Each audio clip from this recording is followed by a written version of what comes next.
Hello, and welcome to day 8 of The Power of Being a Woman. Many have asked me over the years, what is your favorite book, Michelle? I've only written 42 of them and sold over 2 million worldwide. And I have to say that Power of Being a Woman is one of my favorites because I feel it's always a relevant conversation for us to have, especially at this time in history with a new vice president, Kamala Harris, women rising in government and business all over the world. It's an exciting time for women, but it's also a time for us to be reminded of our power and how to wield it well in times like these. Well, today, the chapter that I want to share some thoughts with you on is called The Power of Influence. This is probably my favorite chapter in the whole book, and I just want to share a couple of things and thoughts with you before you order your own copy to get all of the details. Okay, as I've told you, I always start off every chapter with a poem. So today's poem goes like this. She spun her web carefully, methodically, artistically, entrapping his mind, watching him flail in indecision, pulled between his own instincts and her suggestions. He tossed amidst the silky threads that grew tighter with every inner protest, and she, watching from afar, gazed at her creation, trusting that he would see the wisdom of her words soon enough. And just as she thought it time to move in and claim her prizes, her foot became caught in her own snare. Crying out for help, she realized too late the help she sought was also entrapped, rendered useless by her own hands. Gazing at one another across the distance of their predicament, they watched one another die separate deaths, slowly, painfully, amidst misunderstandings and a million regrets. He, for not being strong enough to keep her from her own ruin.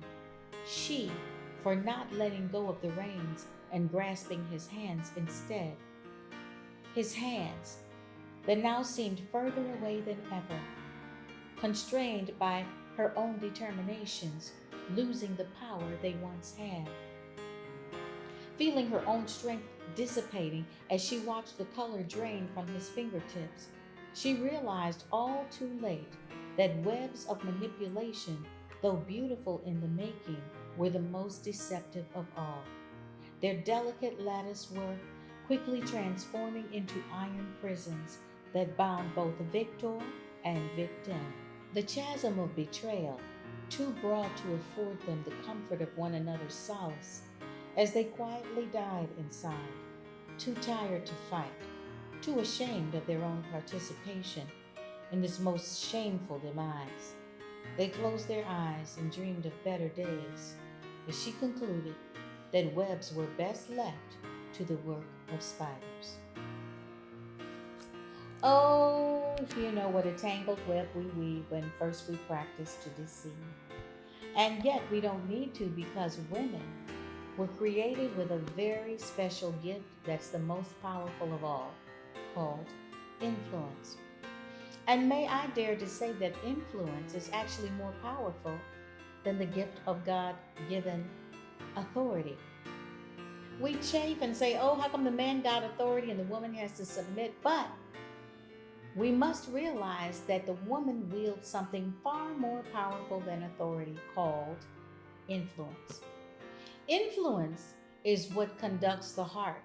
Influence can cause a man to break the law. Influence is more powerful than authority.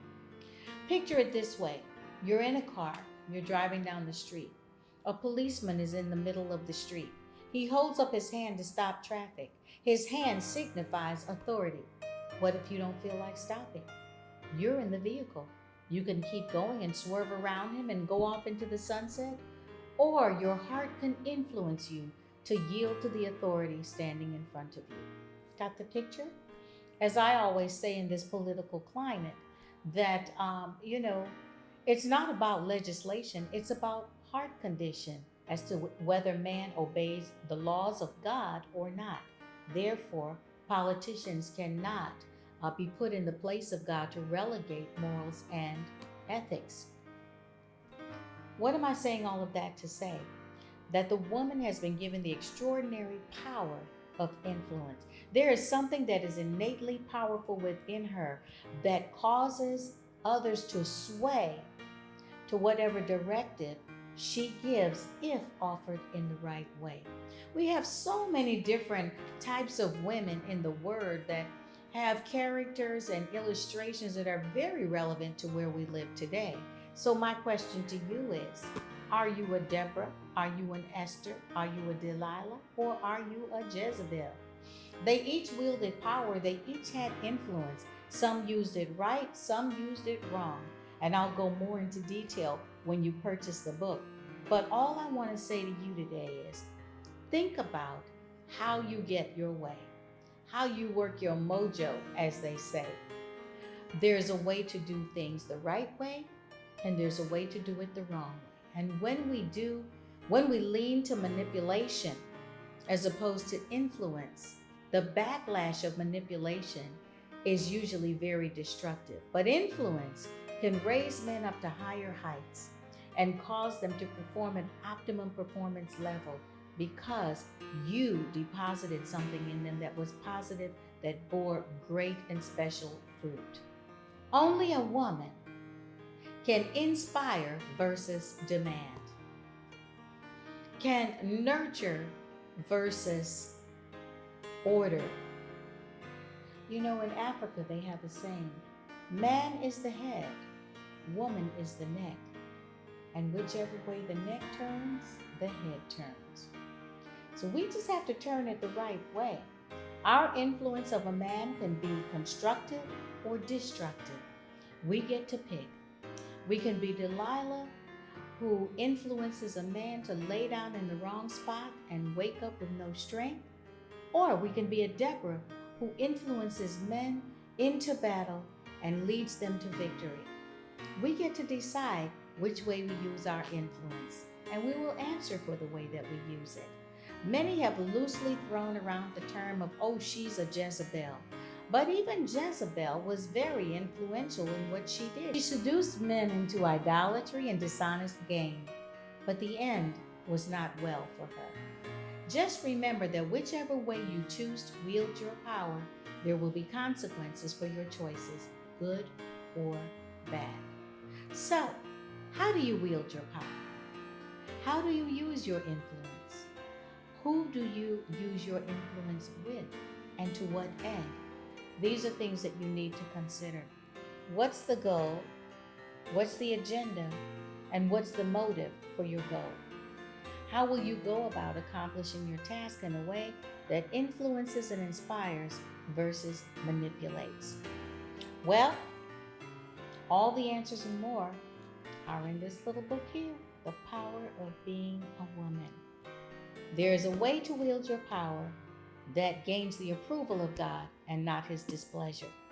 Well, I hope that you'll log on to my website at www.pobw.michellehammond.com for more details on how you can pre-order your ebook, order your print book, and celebrate the launch with me on Amazon.com December 1st. That's coming up. Oh my goodness, we're only days away. I'm so excited.